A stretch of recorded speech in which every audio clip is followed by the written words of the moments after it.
Hello and welcome to another episode of the Lebenspraxis podcast. This is Josef Bartz, and here in this podcast we're talking about everything concerning the good life in our modern times, going through the jungle that the modern times put in front of us, where things that have been true for thousands of years suddenly became questioned.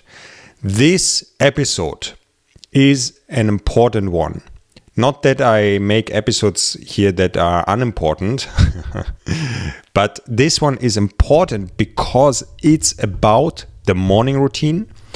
And the morning routine is for many people the best start in their, what I call the journey, in the journey to take the steering wheel of their life, to work on themselves, to take responsibility, and to walk their path. So what we say is, own the morning, own the day. And why a morning routine? What does it mean, routine? Routine means that there doesn't need to be a negotiation.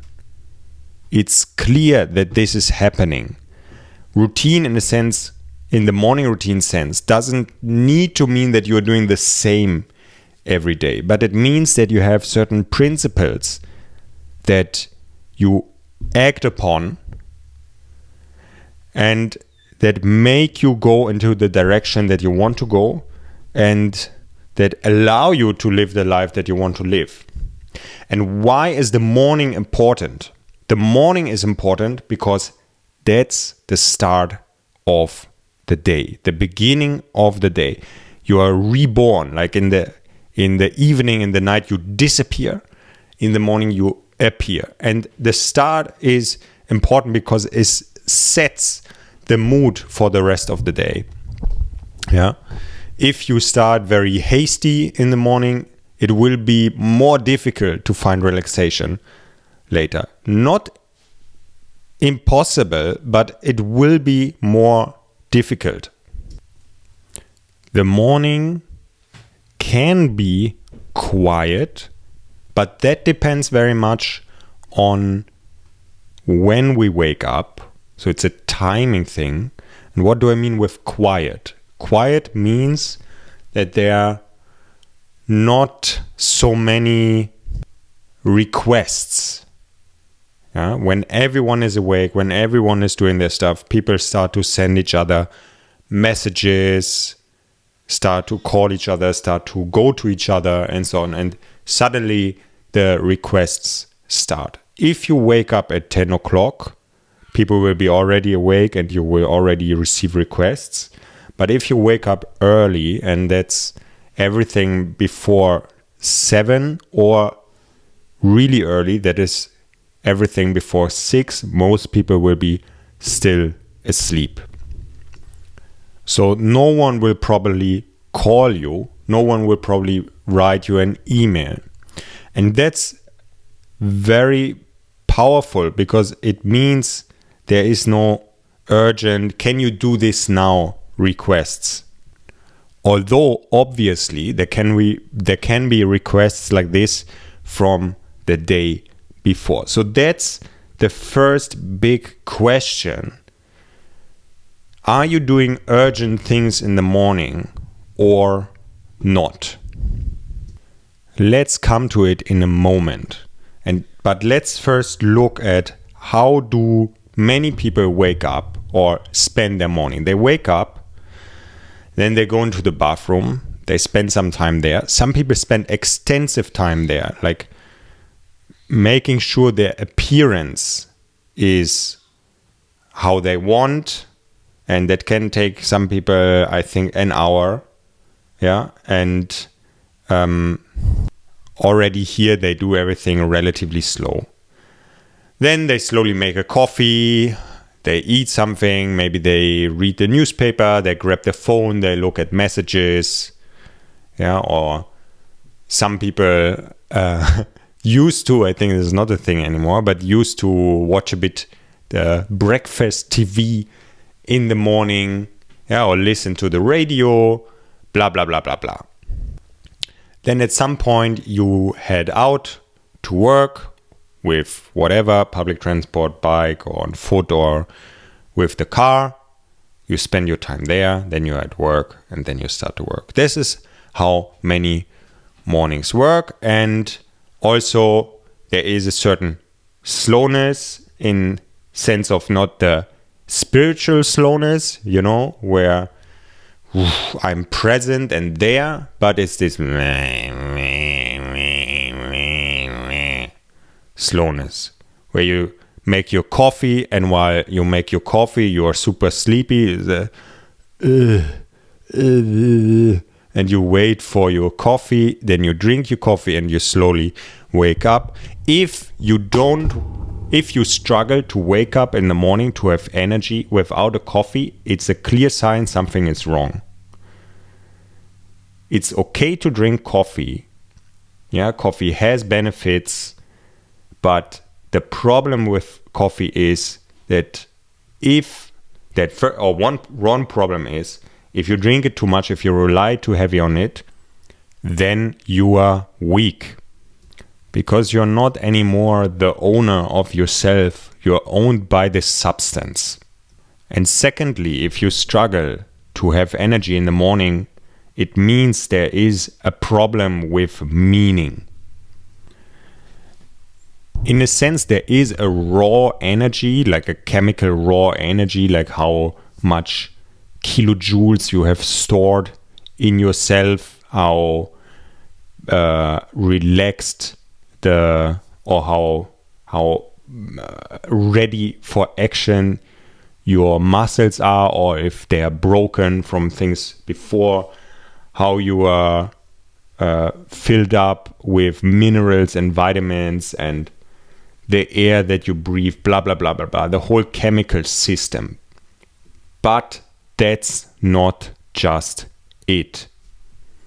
And you can observe that very clearly with children who can have an enormous amount of energy in one moment and in the next moment lack energy completely because it doesn't excite them.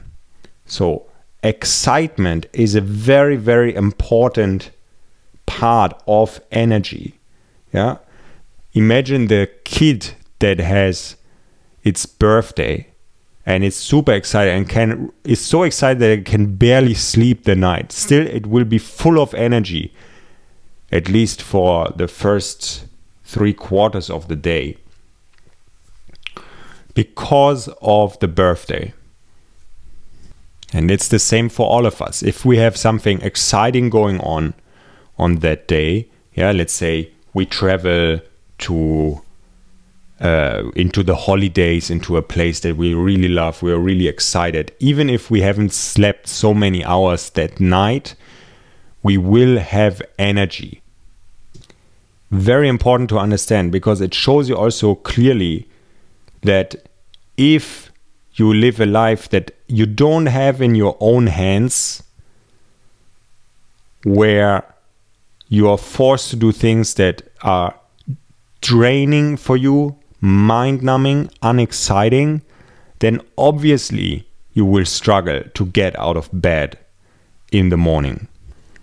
But if the love for life is there, it will catapult you out of bed in the morning. Yeah? You don't have to jump out of bed directly you wake up. This is not what you have to do. That's a strategy. That's a strategy that can be done. For some people, it can work very well. Like people that are too much bound to snoozing and that tend to fall asleep again and so on. I do this from time to time, or I do this regularly, but what I also do regularly, that I purposefully wake up a bit earlier, and then I have like 10 minutes or something like this in this kind of delirious state, the state between sleeping and waking, because that can be a very creative state and a very important state for the mind. So I make sure I regularly have time in that state. So now we come back to the question that I asked, like, what shall we do now in the morning? And it should be something that is meaningful and or exciting. So / exciting. If the morning is too hard, that can be a reason for many people to turn around in bed again. And that can be also a problem if people are getting too crazy with their morning routine ideas, that things are just too difficult to actually do, and then you will procrastinate. You will struggle to see your ability to do it. My friend Sascha Fast told me how this also happened to him, that the first thing in the morning for him was to go into the barrel with ice water in the winter, and it worked pretty well for some time, but then he increased the time slowly, and it came to a point where he realized, wow, I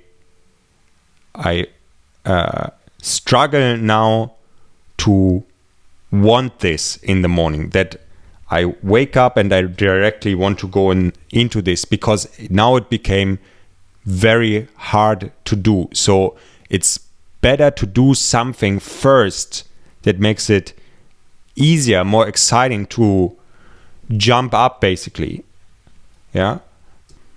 And that's a tricky thing now as well, because it could mean, if we search for something very exciting, it could mean you watch the new episode of your favorite TV or stream platform series that just came out this morning, and this is how you start the day. There is a problem with that. If you start with something that has a high dopamine, that is high in dopamine, high in excitement, but low in investment, or you could say low in energy expenditure, like watching a series where you just sit and it's very exciting and you don't have to do anything, that can set up your day in the wrong way. So let's go to the complete other side, and let's then see where we find the middle. The complete other side is the concept of eating the frog. So it means you do the most difficult, is not necessarily the right word, but the thing that you're a bit scared of, that you feel, oh, that will be difficult. Like eating a frog, like, blah, this, you don't want to do it. So you do it first, then it's done, and then you can eat the other stuff that is nicer to eat. But like I said before, that can be very tricky as well. And obviously, then it depends on the specific situation. For me personally, it works sometimes very well to eat the frog in the morning, to say, okay, tomorrow morning I'm doing this thing that I feel I'm procrastinating a bit about it. I'm walking a bit around the problem for a few days. Okay, I'm going to do it.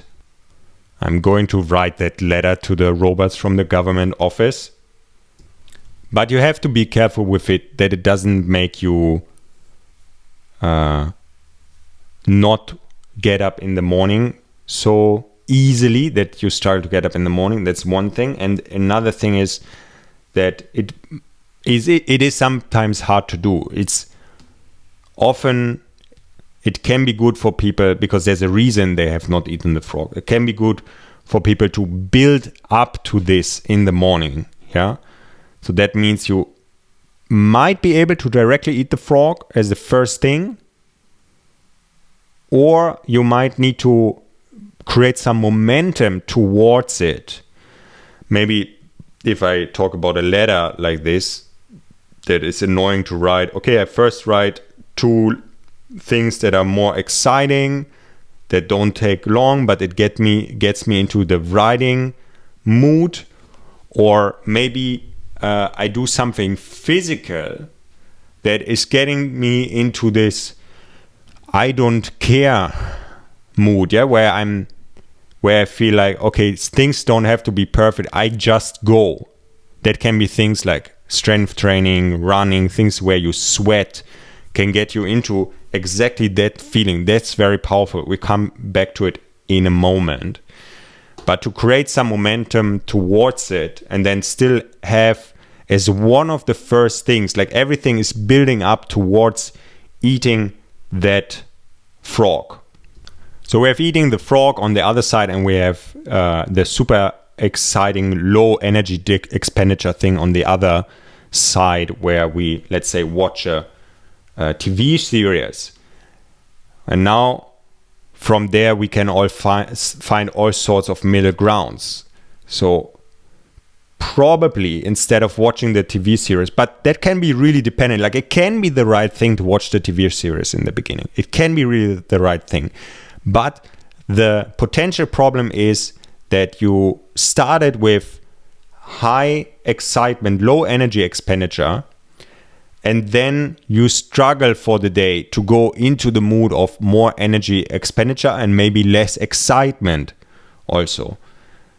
And that's why I think it's good to do something that is exciting, like as a median, you know, as the usual go-to.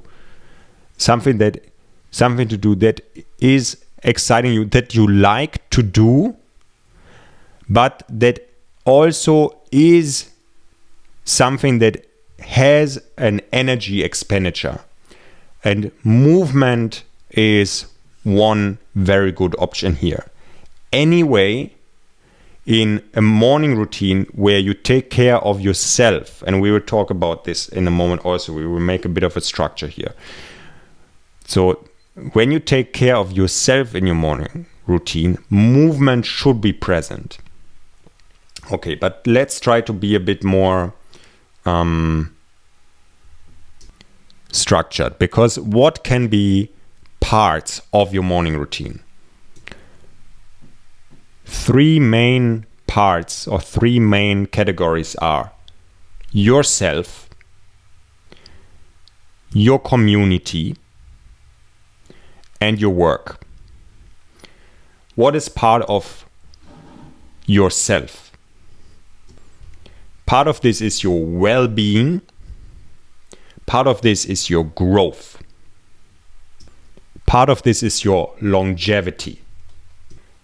In my opinion, you should really try to have in your morning routine this self part where you take care of yourself. Like I said already in the beginning, other people are still sleeping. If you wake up early, let's pretend that would be the case. I know for most it's actually not the case, but to take care of yourself, and as I said, that are things like your longevity, your health, your growth. And one subsection here that we now give examples about is activity. So in that is exercise, meditation, breathing. And with exercise, I mean movement. I think movement, if from these three now, you can only choose one, then choose movement. That's for most people is where they quickly and relatively directly have positive effects that are short-term and long-term at the same time. If you every day do some movement between 20 minutes and 60 minutes in the morning, that will create a completely different life. That's obviously the same with meditation, but movement I would tackle first because it's such a big problem that people have, that they don't move enough in today's world, and that it creates pains, but also it just creates dysfunctions. Like your whole system is built to move and to exert also energy, to breathe heavy, to sweat, to go into all sorts of positions. And if you don't do that, like also your brain doesn't function properly. But breathing and meditation can be also very, very useful, very powerful. Useful is maybe not a word I necessarily want to use, but a lot of things happening if you meditate regularly in the morning. If you breathe in the morning, consciously, there are all sorts of breathing ways, but the start here can be just to notice that you're breathing. That can be one start. Another start can be to do deep breaths in and out in a slow pace. I won't get too specific into these things now in this podcast here, in this episode, because it would, like we say in German, make the frame explode. So that sort of activity is one thing, and to have physical activity is definitely recommended. And one thing that I forgot to say is part of this is also primal stressors. So the cold can be one, breath holds can be one, heat can be also one, although I would say that would be not a usual go-to compared to cold, because the heat can make you sleepy. You don't want to do anything in the morning that makes you sleepy. You don't want to do anything in the morning that makes you sleepy. Yeah. So that's why I would usually not choose heat. I would choose cold in the morning. Okay, so activity, and mainly physical activity. The second thing is reflection. So meditation can be part of it, but reflection can be also journaling, can be also thinking, planning your day, thinking about the day before, asking yourself questions, like a question that I repeat often with myself, but also with other people, is the question, what is important for me? And you can go this path where you ask active questions, or you can just spend your moment in silence, sitting or walking, and let the brain reflect by itself without making active choices or active guiding of the brain. And that is a very important part as well, because it helps you to steer the ship. If you reflect, if you contemplate, what am I doing? What do I want to do? Where am I coming from? Where do I want to go? Because during the day, that can be something where there's simply no time for, where you're jumping from one to the other, or where you're just not in the mood to reflect. Now, you're more into a doing. But the morning can be reflective as well as the evening. The evening is actually, in a sense, the best time to reflect, because this is automatically happening, I feel. Like the mind automatically goes into a more reflective mode in the evening. And this is where we used to sit at the fire with people and share some stuff that is going on around us. But it also has its very important place in the morning. And the third one is to grow, to learn. And that can, for some people, be already in the first two. Yeah, let's say they move and they learn new stuff in the movement, or they do strength training to, and strength training that really makes a change, or they learn how to reflect because they're not very good at it. So in the beginning, they that can be already be taken care of, but it can be also an extra section where you read something, you read 10 pages of a book, or you continue your language learning, or you learn something work related. So then there's already a intersection now of the self and the work main categories, but it can be different things happening here. All right, notice, obviously, not all these three have to happen. Morning routines can be short, can be long. Yeah, it can be the first 3 hours of your day that you have very clear principles about, that match with these principles that I'm talking about here, but it can be also that it's just 10 minutes.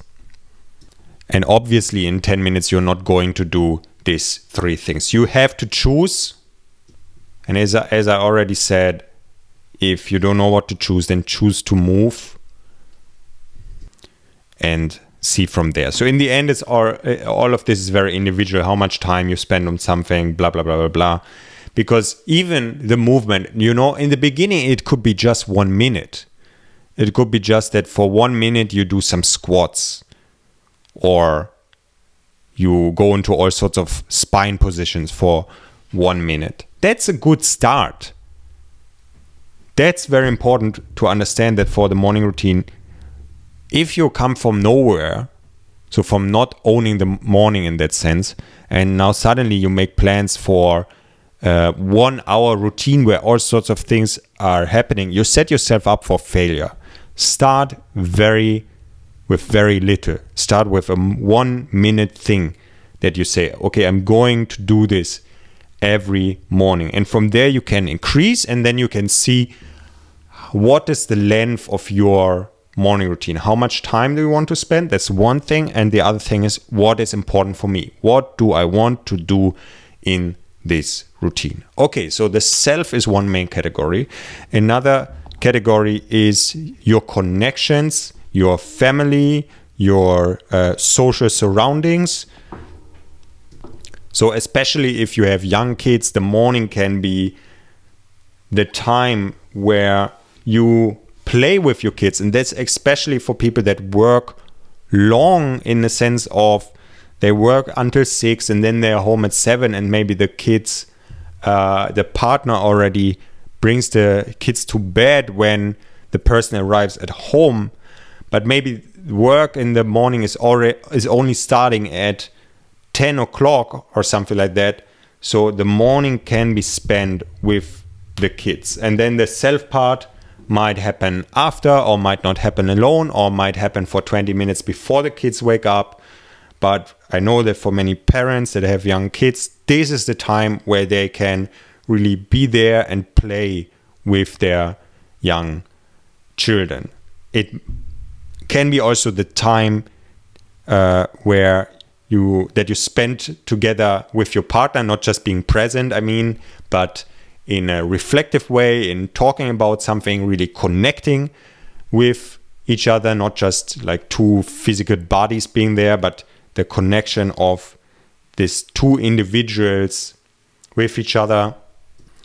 And it can be also a time to call a friend. This is also something I like to do regularly. Part of my morning is often that I walk, something that I haven't mentioned yet here, but so I introduce it now. I do movement in a complex way, like doing lots of different things. Like people know my morning routine streams. There's mobility, strength, blah, blah, blah, blah, blah. So many different movements in a matter of 1 hour or 20 minutes to 1 hour. And then very often I take a walk, and there I also like to talk with someone on the phone. And that can be work related, that can be someone that I coach, but that can be also talking with a relative of mine, or calling a friend, or sending a message to a friend, or something like this. Connecting to people, but connecting not in the urgent sense from what I said before, no, like not real connection, but I get requests, just true connection on a not requested layer when it comes to communicating with family and friends and so on. That's connection. And the third main category is work. So here, the morning can be used, as I said, to do things where you don't necessarily have to communicate with people, or you can communicate with people in also a certain way. Like I like to have coaching calls in the morning where sometimes it's on Zoom,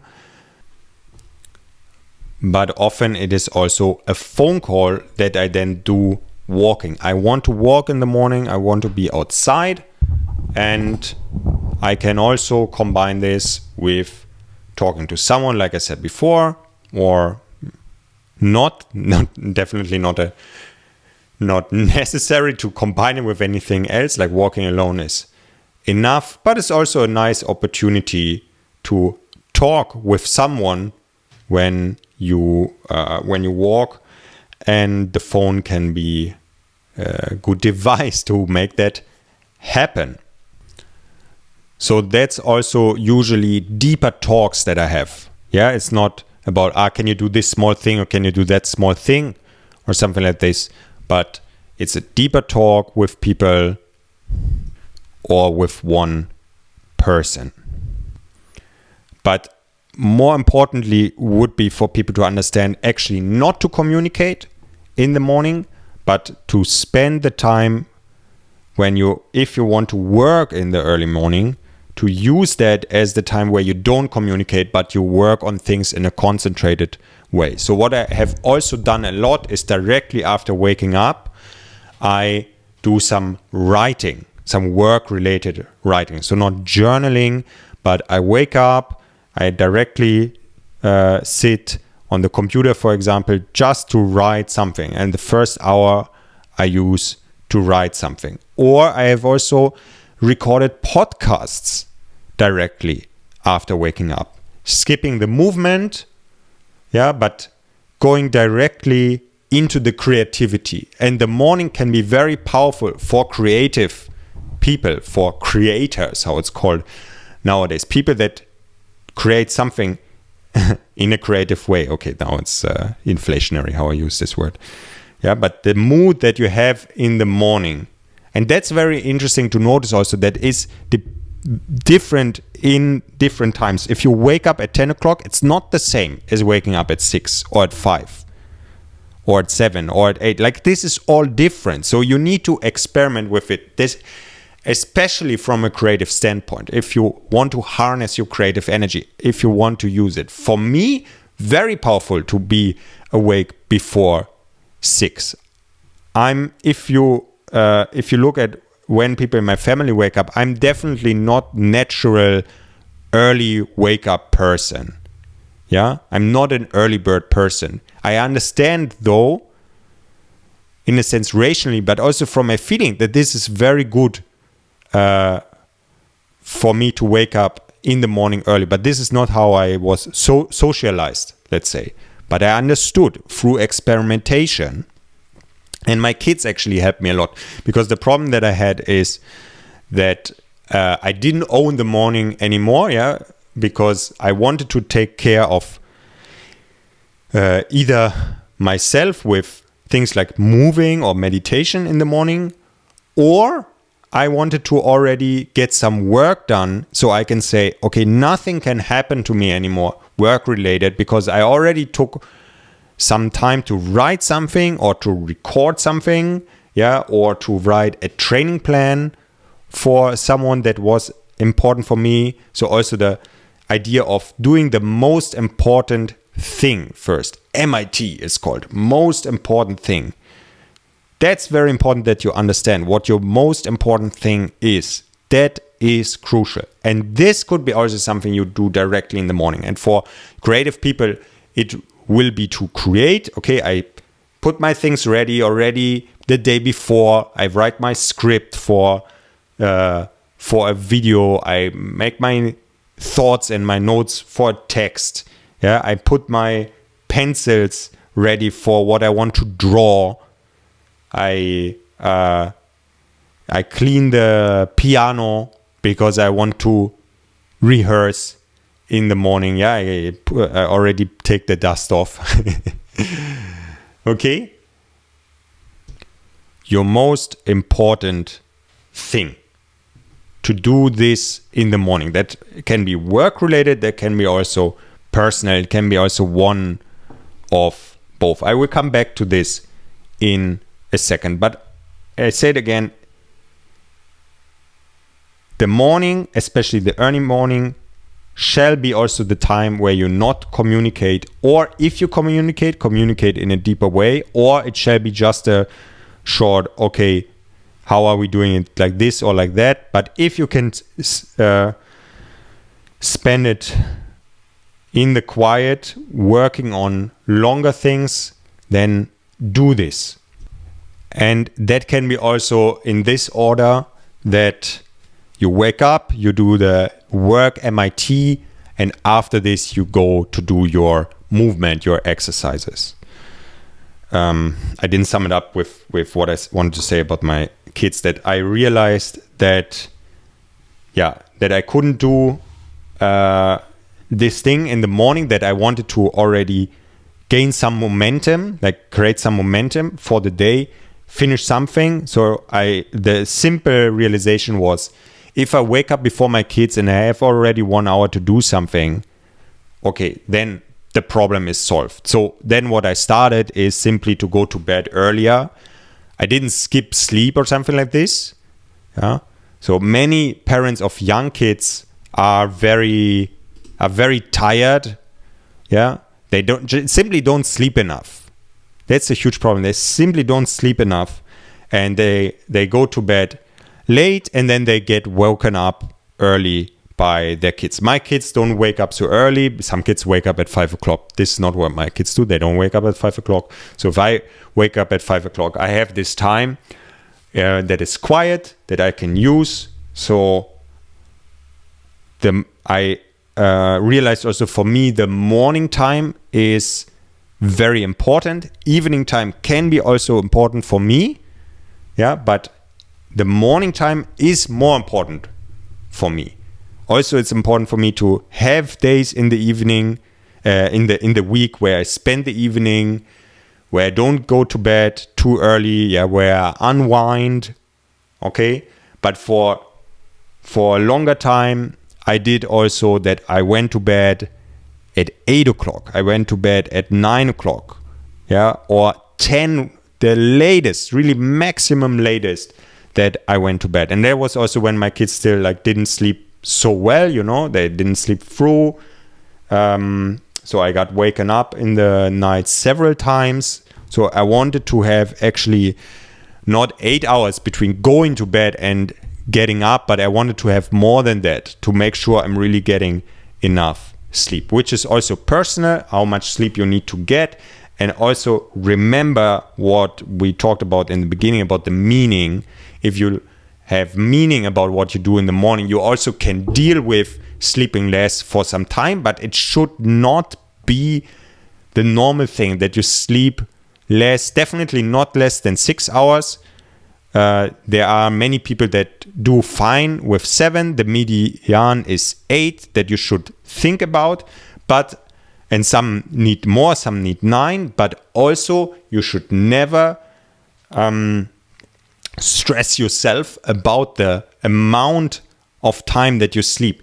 That's a huge problem as well. People have heard, okay, you need to sleep 8 hours, and they have read this book, how is it called? Why We Sleep, where he makes it very strong claim, okay, if you don't sleep enough, then you will basically die of dementia and Alzheimer's and whatever.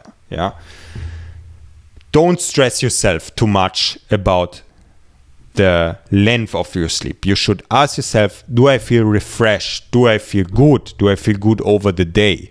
And also, if necessary, add a nap in. Nap I would anyway always add in most of the days, like I have explained in episode I have published before already. So you can look that up, my episode about napping, very connected with sleep, and thus also very connected with the morning routine. So time is a question that you can ask, like how long did I sleep?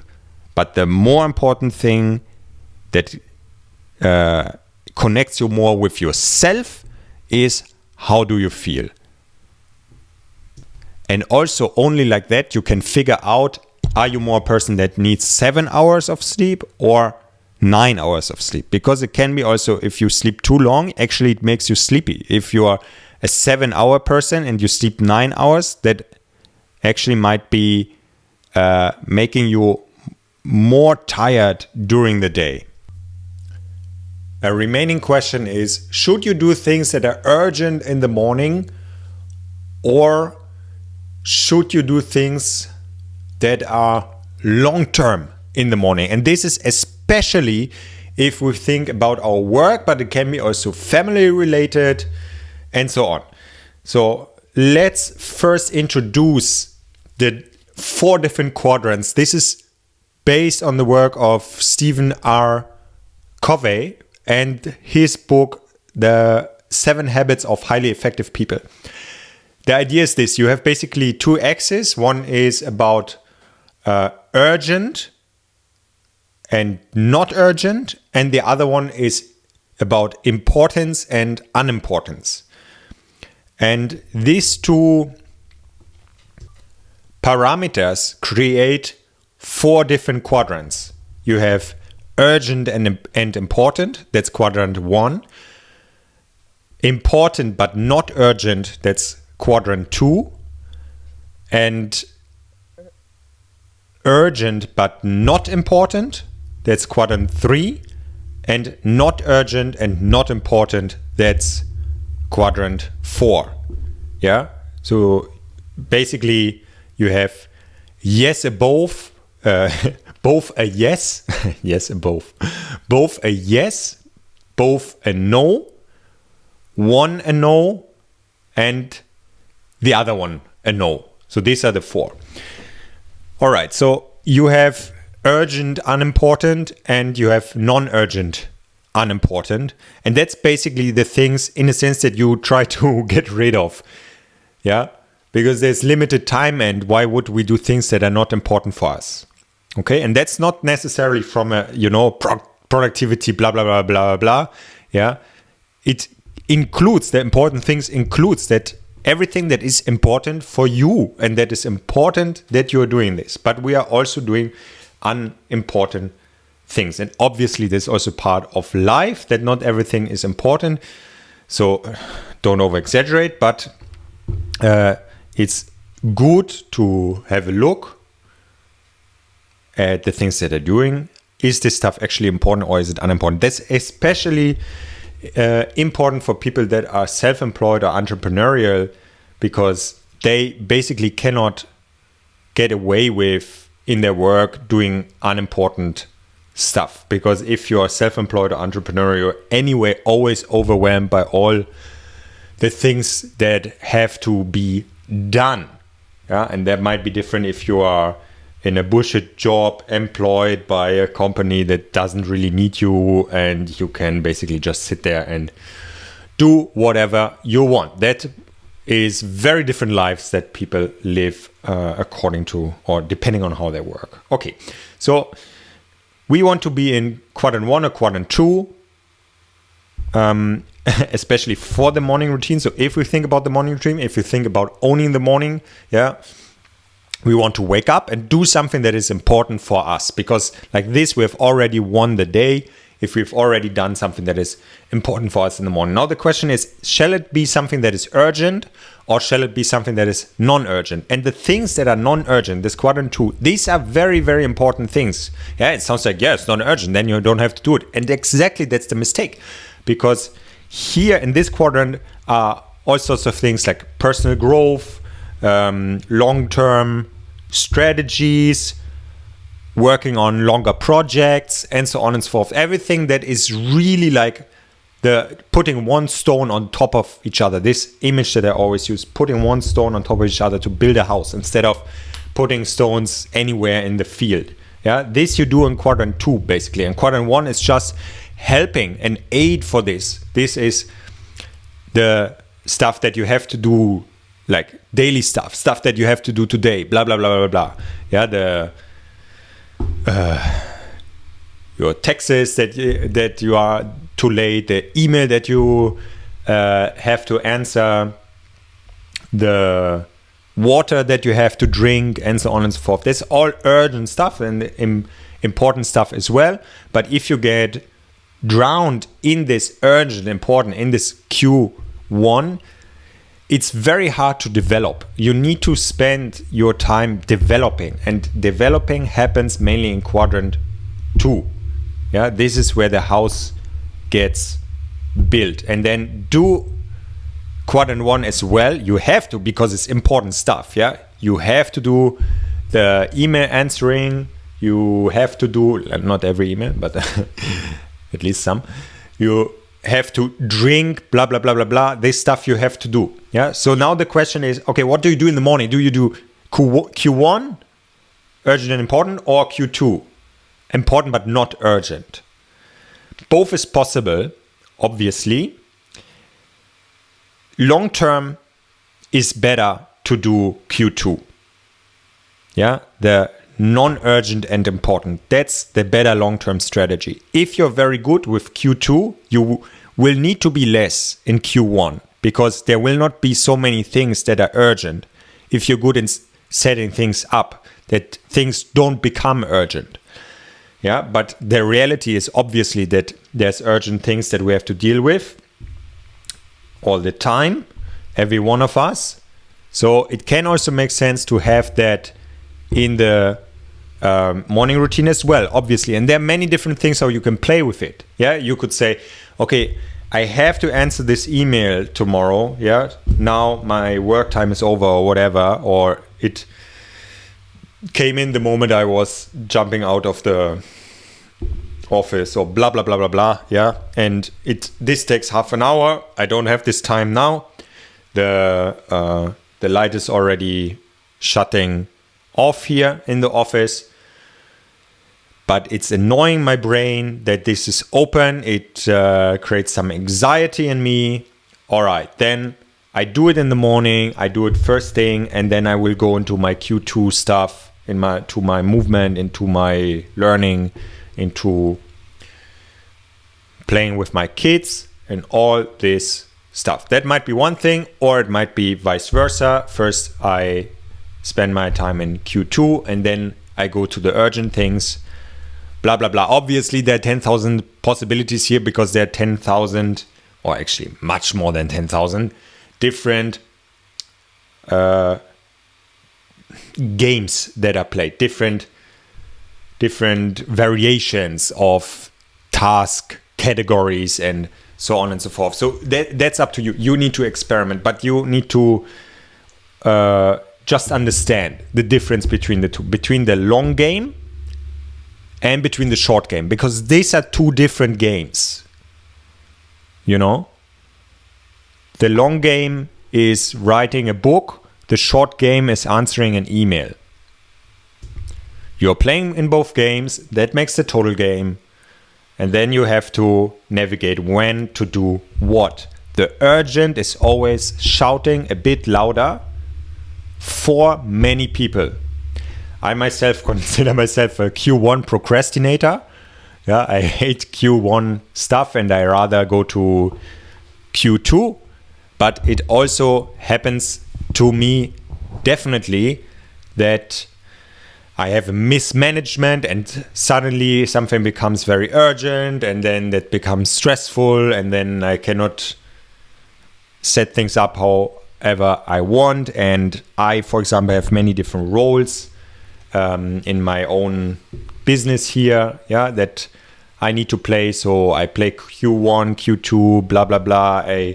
I play coach and creator and leader and organizer and so on and so forth. And there are different things I have to tackle here with my small team, and that's all very nice. And at the same time, you need to really make sure that the organization makes sense and you don't jump from one thing to the other and then suddenly catch yourself just doing urgent things, and in the end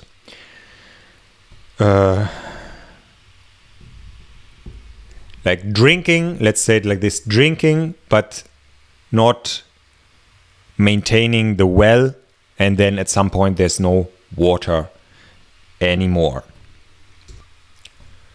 So to sum that up, be courageous to do Q2 stuff in the morning, the important, non-urgent. And if there are sometimes urgent things that you have to do in the morning, so be it, do that. But the common thing for most people that is advisable, I would say, is to spend the morning in Q2. All right, last part of this podcast with some more important details and sum ups. For your morning routine, you need to understand a few different things. First, there is one big question, which is what is important for you? And who do you want to be in 10 to 30 years? How do you see yourself in the future? So you see, we are in Q2 now, if we think about this. That's important for you. This will be the start of your morning routine. If you realize, okay, the morning, if things are set up in the way, I can use it exactly for this. To do what is important for me and to go towards what I want to be also in 10 to 30 years. It makes sense to wake up early, but if you're not an early riser, then you're not. Yeah? Don't stress yourself thinking, okay, yeah, waking up before 6 or starting the morning routine at 6 o'clock. It makes sense. It's this magical time. There are also the 5 o'clock club. There's the 4:30 people. There's all sorts of guys, you know. And at the same time, there's also the 11 club. People that wake up at 11 that are awake until 4 o'clock. Maybe because they are working in shifts. Maybe because they are artists, or maybe because they are selling drugs. Whatever endeavor it is. But not everyone will be able to get up at 6 in the morning. And that's fine. Yeah, but consider it, at least think about it for a few minutes how that would be, or try it if you're not a shift worker in that sense. Or, I mean, shift work can also mean that you have to wake up at 6 o'clock or even at 3 or something like this. Yeah, but it's worth considering and playing with it. Then you have to ask yourself, where do I lose time? Yeah, some people just really spend too much time with unimportant things in the morning. Yeah, they spend 1 hour in the bathroom where it would be enough to spend 10 minutes, or they just slurp their tea or their coffee very slowly, and not because they're very present and that's important for them, because that's obviously in, but just because they're a bit frozen before the day and have nothing to work towards. Meaning is important. Meaning. And meaning is created in ourselves. We are a meaning power plant. And maybe now someone feels inspiration to write like a science fiction book where there's aliens and they want to harvest the meaning from the people of the earth, and they search for the people that generate the most meaning, and so on and so forth. Yes, it's a free idea, but please acknowledge me in the book, yeah, in the beginning. Thanks. Then, when you build your morning routine, I recommend to choose just one activity, and later you can add stuff, but choose one thing that is important for you in the morning. If it's movement, or playing with your children, or journaling, or jumping on the spot for a minute, whatever it is, just choose one thing. Start with this, do it successfully for 1 week, and then you can see if you want to add something, or if it was the right thing to do, or if you want to choose something else. Also, don't look at your phone in the morning. Try to avoid this as much as you can, like the plague, and also not at your emails. Obviously, exceptions prove the rule. I recommend to get an old-fashioned alarm clock, so that you don't have to that you don't even have to touch your phone in the morning. Of course, there are exceptions to this, blah, blah, blah, blah, blah. Yeah, you don't need to tell me, I know. But if you can get an old-fashioned alarm clock, we have 4, I think, of this 10 euro Casio stuff, you know, that you get, like this super cheap ones. And yeah, they sometimes sort of get lost, and then they don't get lost, and then you buy a new one, and then at some point you end up with several ones, which is also nice, because if there are 2 people sleeping in the same room and they have different times when they wake up. That is good to have more than one alarm clock. Snoozing, you can do it, but don't do it too long. Yeah, I sometimes use it because I think this wake up moment is valuable. I never do it more than 15 minutes. Usually I do it for around 5 minutes before I get up, but I do it on purpose. It's not like, I choose already in the evening, it will ring and then I have 5 more minutes where I can realize now I'm alive again, and then I get out of bed. As I said now, in the evening, I plan this already in the evening. So now is another important thing. Your morning starts in the evening. This is what you have to understand. Waking up in the morning early can only happen if you have a good evening, which means unwinding in the evening, sleeping well and sleeping enough. Yeah, I already talked about that, about the time that you might need for sleeping, but some people have problems falling asleep and then also don't sleep well. What is very important here is to be able to unwind. That's especially for entrepreneurial people that have a lot of ideas and that have their own company and so on.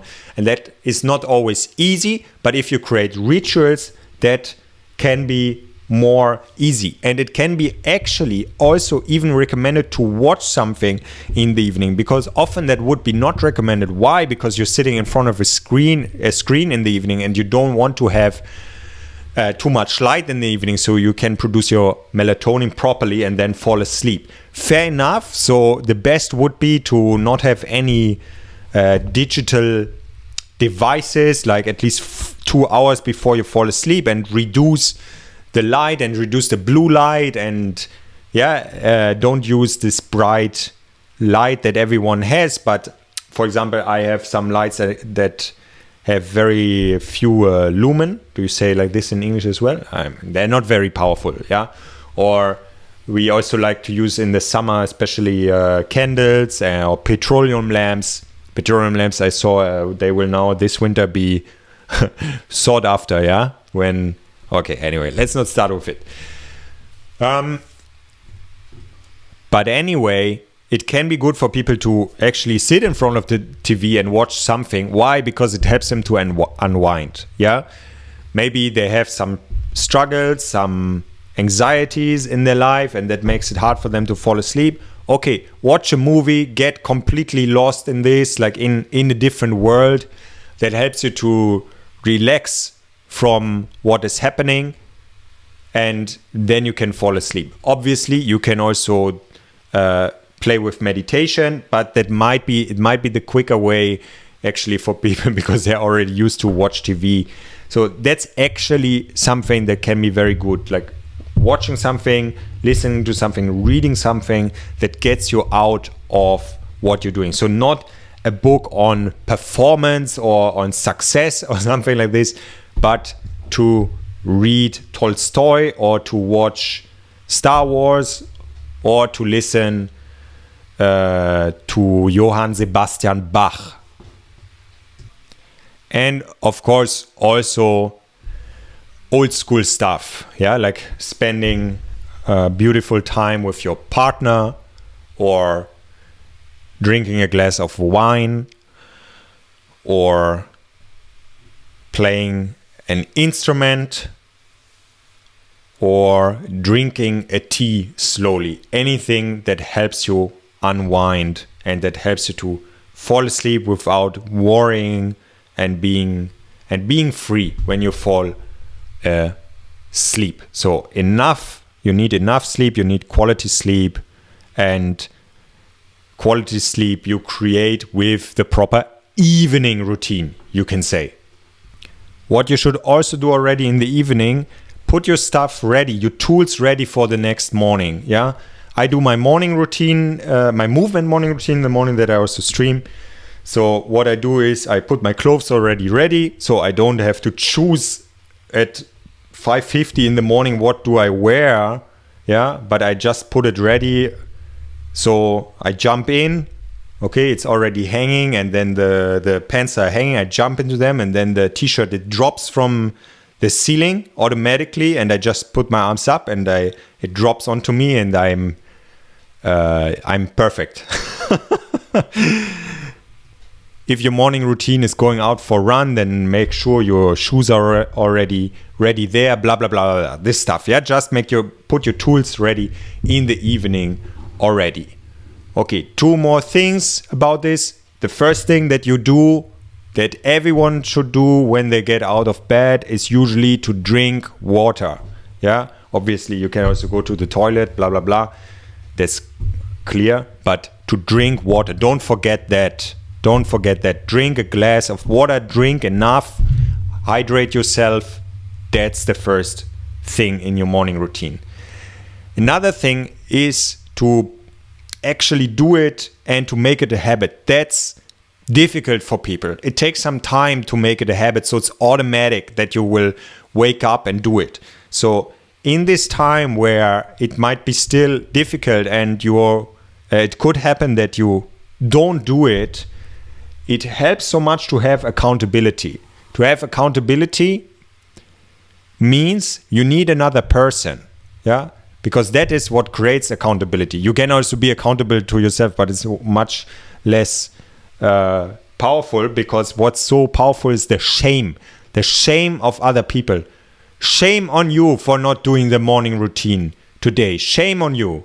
Yeah, we can also do this with my morning routine. If you want to write me to put shame on you that you miss a routine, just tell me, I will do it. Okay, to hold you accountable.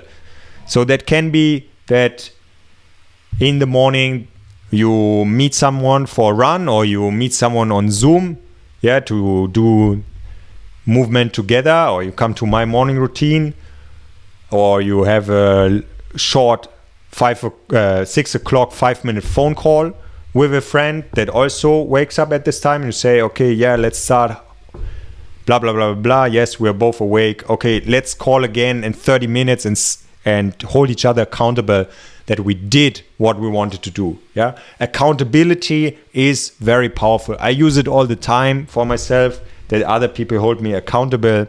For example, my morning routine, actually on the side, that's a nice side effect for me.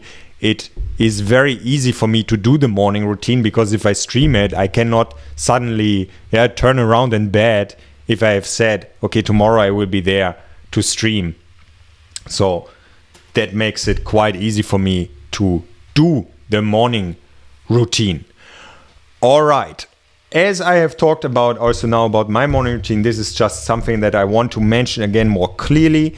I am doing this morning routine, this movement morning routine, actually not just movement, there are also other things that we have included.